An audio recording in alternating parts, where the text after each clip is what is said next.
أولئك هم المفلحون. وقال تعالى: ومن أحسن قولا ممن دعا إلى الله وعمل صالحا وقال إنني من المسلمين.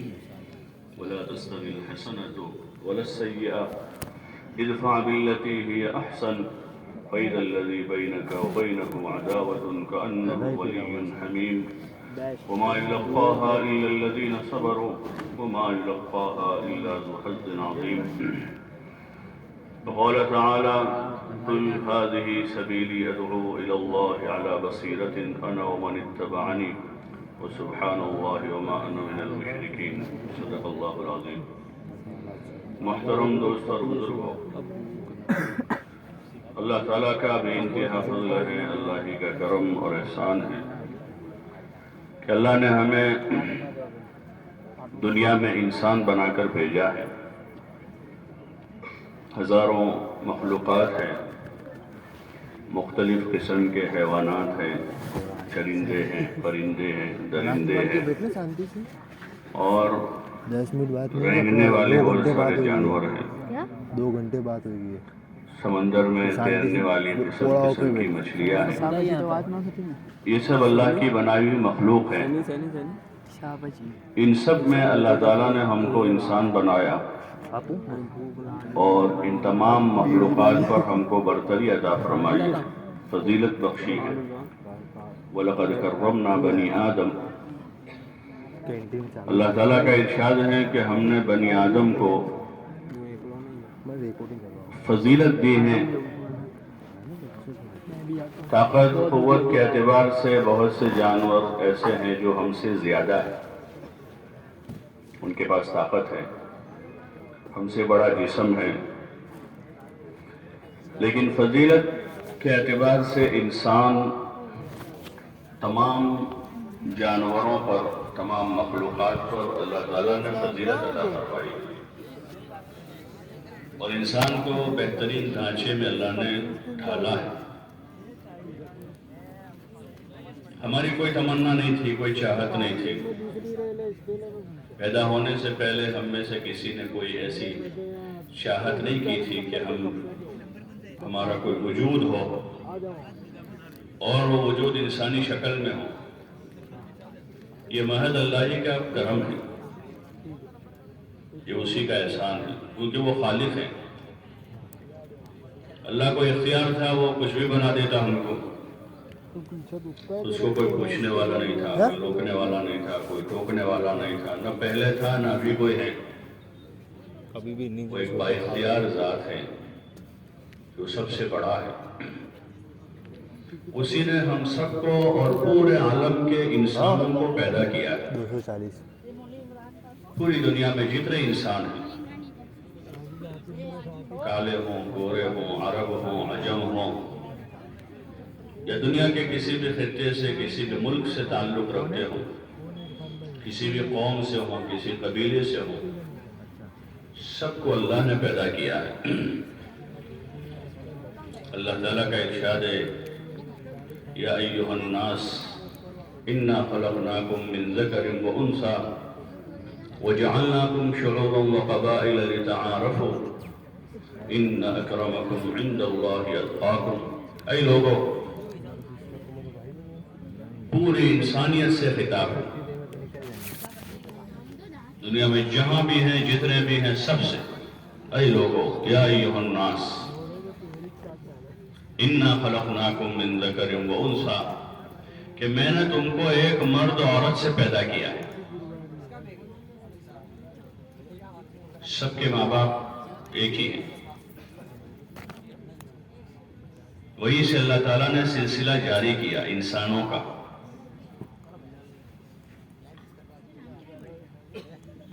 اور تم کو آپس میں قبیلوں اور خاندانوں میں تقسیم کیا ہے۔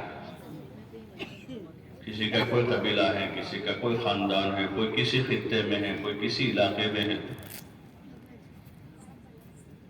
دنیا بھر میں تقسیم ہے پوری زمین پر۔ سب اللہ کے پیدا کیے ہوئے، سب کا پیدا کرنے والا اللہ۔ یہ بات یقینی بات ہے کہ سب کو پیدا کرنے والا ایک اللہ ہے، جو ہمیشہ سے ہے. پوری کائنات کو اس نے بنایا ہے، زمینوں کو، آسمانوں کو، چاند ستاروں کو، دریاؤں کو، پہاڑوں کو، ہر چیز کو اللہ نے پیدا کیا ہے. اور سارے انسانوں کو اور دیگر تمام مخلوقات کو بھی اللہ ہی نے پیدا کیا ہے.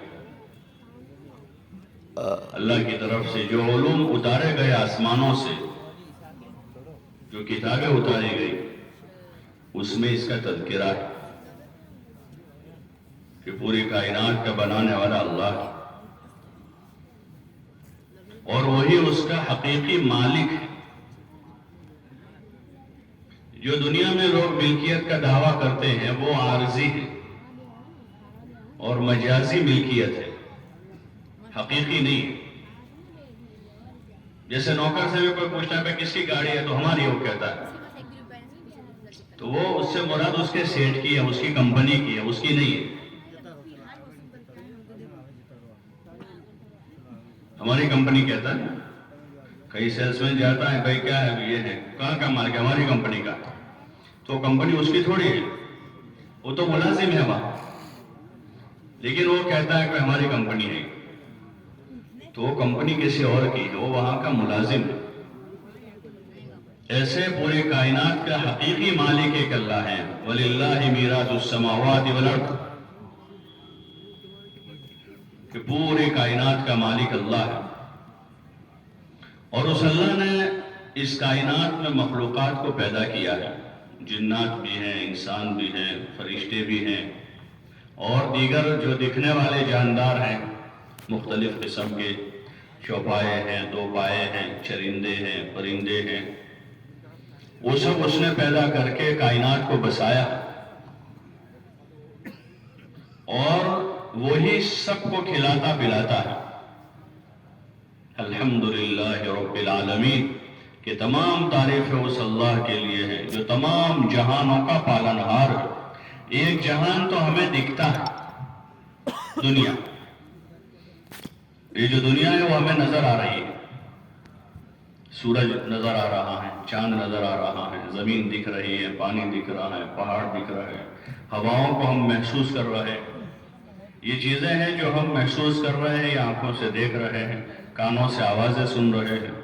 لیکن ابھی بہت سارے عالم ایسے ہیں جو ہم سے پوشیدہ ہیں، جن کو نہ ہم جانتے ہیں نہ اور کوئی جانتا ہے. اس کے اندازے لگائے لوگوں نے، اندازے لگائے. باقی ان عالموں سے اللہ ہی واقف ہے جس نے اس کو پیدا کیا. ہاں وہ بہت بڑی ذات ہے، اس کا میں اور آپ اندازہ نہیں کر سکتے. ہاں جس کی آواز روزانہ لگائی جاتی، اللہ اکبر اللہ اکبر، اللہ سب سے بڑا ہے، اللہ سب سے بڑا ہے. ہم میں سے ہر ایک چھوٹا ہے. سب سے بڑا مالدار بھی بہت چھوٹا ہے، سب سے بڑا پہلوان بھی، کیونکہ وہ کمزور ہے، مخلوق ہے، محتاج ہے. اس کو بھوک لگتی ہے، اسے پیاس لگتی ہے، اس کو نیند آتی ہے. یہ ساری ہماری کمزوریاں ہیں کہ آدمی کو بھوک لگی ہے، ڈھیر ہو جاتا ہے. رمضان میں دیکھتے ہیں شام کو افطار سے پہلے، ارے بھائی افطار سے پہلے دیکھتے ہیں بڑے بڑے پہلوان ڈھیر ہوتے ہیں. کوئی بات کرتا ہے تو بات کرنے کو جی نہیں چاہتا. کوئی ملنے آتا ہے کہ یہ تراویح کے بعد ملیں گے. کہ یہ کمزوری ہماری ہے. پیاس لگ جائے تو ڈھیر ہو جا رہا ہے، یہ کمزوری ہے. کتنا بڑا پہلوان اگر 15 گھنٹے 20 گھنٹے پانی نہیں پیا اسے تو ساری پہلوانی نکل جاتی ہے. اللہ تعالیٰ ان ساری کمزوریوں سے پاک ہے. وہ نہ کھاتا ہے، نہ پیتا ہے، نہ سوتا ہے، نہ اونگتا ہے. اللہ لا الہ الا هو الحی القیوم، اللہ وہ ہے جو زندہ ہے، اس کو موت نہیں ہے، اور وہ سب چیزوں کو تھامے ہوئے ہے. یعنی ہر چیز اس کے کنٹرول میں ہے، ساری چیزیں اس کے قابو میں ہے. جیسے ایک ڈرائیور ہوتا ہے تو گاڑی اس کے قابو میں ہوتی ہے، وہ اسٹارٹ کرتا ہے، بند کرتا ہے، ہارن بجاتا ہے، ڈیپر لگاتا ہے، لائٹ چلاتا ہے، پیچھے کرتا ہے، آگے کرتا ہے. یہ تو ایک مثال ہے. کہ اس کے قابو میں گا. باہر والا آدمی اس میں کچھ نہیں کر سکتا. باہر والا آدمی نہیں, اندر والا جو ہے وہ قابو میں اس کے ہے. وہ آگے لے جائے گا, پیچھے کرے گا, ہارن بجائے گا, گاڑی کو اسٹارٹ کرے گا, بند کر دے گا. ایک مثال ہے, ورنہ اللہ کے ساتھ کوئی کسی کی مثال نہیں دی جا سکتی. سمجھنے کے لیے کہ اللہ کے قابو میں ہے سب. زمین, آسمان, چاند, سورج, ہوائیں اور ساری دنیا کی ہر چیز اس کے قابو میں, وہ تھامے ہوئے ہے. القیوم ہے, وہ تھامے ہوئے ہے. لا الہ الا ہو, اللہ وہ ہے کہ اس کے علاوہ دوسرا کوئی اللہ نہیں, وہ ایک ذات ہے. الحی کہ وہ زندہ ہے, اس کو موت نہیں ہے. القیوم وہ تھامے ہوئے ہے, ساری کائنات پر اس کا قابو ہے, ہر نفس پر اس کا قابو ہے. کسی کو موت دے دے, کسی کو بیمار کر دے, کسی کو تندرست کر دے. اور مختلف جو تغیر اور تبدل ہوتا ہے زندگیوں میں, ذاتوں میں, وہ اللہ کی طرف سے ہوتا ہے. ابراہیم علیہ السلام بڑے جلیل القدر انبیاء میں, حضرت ابراہیم علیہ السلام, تو وہ کہتے ہیں کہ میرا اللہ وہ ہے کہ جب میں بیمار ہوتا ہوں تو وہی مجھے شفا دیتا ہے, جو مجھے کھلاتا بھی ہے اور پلاتا بھی ہے. کہ وہی کھلاتا ہے, وہی پلاتا ہے, بیماروں کو وہی شفا دیتا ہے. اس لیے بعض مرتبہ کسی کو مٹی سے شفا ہو جاتی ہے, کسی کو مٹی سے شفا ہو جاتی ہے, اور کسی کی مقدر میں شفا نہیں ہے تو میڈیکل اسٹور ہے والد کا, لیکن بیٹے کے مقدر میں شفا نہیں, تو قسم قسم کی دوائیاں کھلائے اس کو, اچھی سے اچھی کمپنی کی دوائیاں لائے, لیکن اس کی مقدر میں اللہ کی طرف سے شفا نہیں تھی تو اس کو شفا نہ ملی.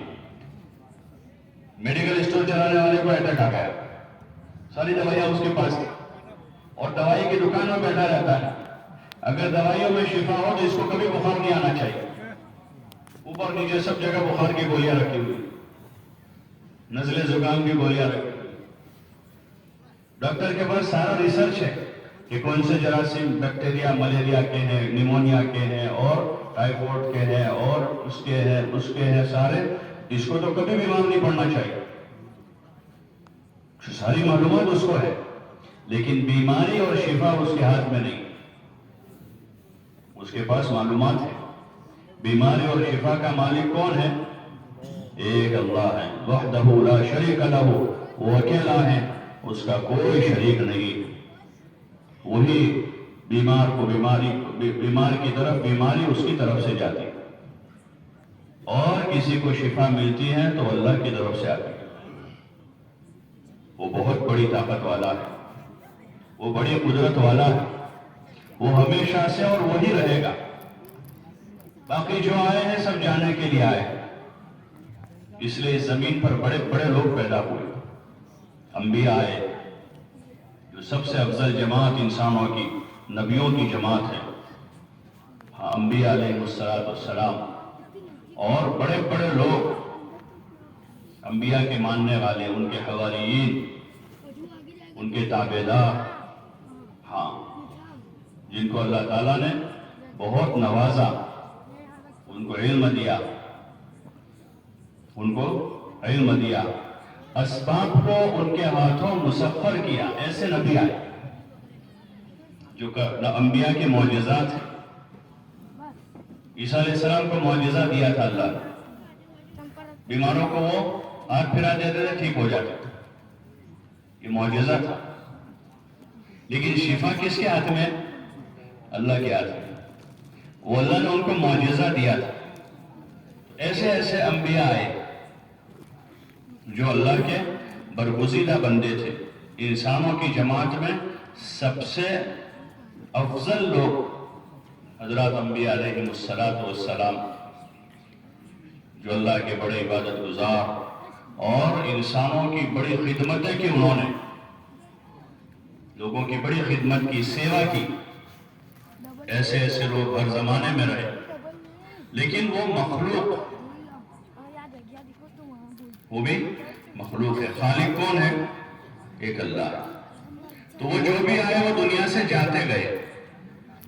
یہ ایک کمزوری ہے مخلوق ہونے کی کہ بنائے گئے ہیں تو بنانے والے نے جب تک رکھا وہاں تک رکھے، پھر وہ چلے گئے. موت واقع ہو گئی، جس موت سے کسی کو انکار نہیں. دنیا میں بسنے والا کوئی انسان نہیں ہے کہ جو موت کا انکار کرے کہ موت حق ہے. موت صرف اللہ کو نہیں ہے، باقی سب کو ہے. ہاں، اللہ ہی کی ذات ہے جو سب سے بڑی ذات ہے. اسی نے ہم کو پیدا کیا ہے اور ہمیں انسان بنا کر ایک بہت بڑا شرف دیا ہے. یہی ہمارے لیے سب سے بڑی شرف اور عزت کی بات ہے کہ ہم انسان ہیں. یہ سب سے بڑی شرف کی بات ہے کہ اس نے ہم کو انسان بنایا، فضیلت دی ہے، برتری دی ہے. اپنا نام لینے کی اس نے ہم کو توفیق دی ہے. اس کی عبادت کرنے کے لیے اس نے ہم کو موقع دیا ہے. اس کی دربار میں حاضری دینے کے لیے ہمیں موقع دیا ہے. آدمی کو دنیا کا کوئی بڑا اپنے گھر میں روزانہ اس کے لیے دروازہ کھول دے کہ آپ جب چاہے آ سکتے ہو. آدمی اس پر فخر کرتا ہے اور اس اجازت کا فائدہ اٹھاتا ہے. اس اجازت کا اپنے لیے بھی فائدہ اٹھاتا ہے اور دوسروں کے لیے بھی فائدہ اٹھاتا ہے. کسی اور کا کام ہوتا، چلو تم میرے ساتھ چلو، میں تم کو لے جاتا ہوں، تمہاری بات ہم اوپر تک پہنچا دیتے اور تمہارا کام ہو جائے گا. کہ اختیار آدمی کے پاس، اس کو شرف سمجھتا ہے. ایسے لوگ اپنے سارے کاروبار دھندے چھوڑ کے اسی میں لگ جاتے ہیں. جن کو ذرا کسی کا قرب میسر ہو جاتا ہے کسی بڑے کا، تو وہ ان کی چاپلوسی میں، ان کے پاس آمد و رفت میں اپنا سب کچھ لگا دیتے ہیں. اپنا کاروبار، اپنی زمین جاگیر اور اپنا سب کچھ لگاتے ہیں، نتیجے میں ذلیل ہو جاتے ہیں. اسی لیے کہ انہوں نے مخلوق سے امیدیں وابستہ کی. اللہ تعالیٰ نے ہمارے لیے اپنے دروازے کھولے ہیں. یہ شرف دیا ہم کو کہ 24 گھنٹے اللہ نے بندوں کے لیے اپنے دروازے کھول دیے. 24 گھنٹے، رات کے اندھیروں میں، دن کے اجالوں میں، جلوت میں ہو، خلوت میں ہو، سردی میں، گرمی میں، بارش میں.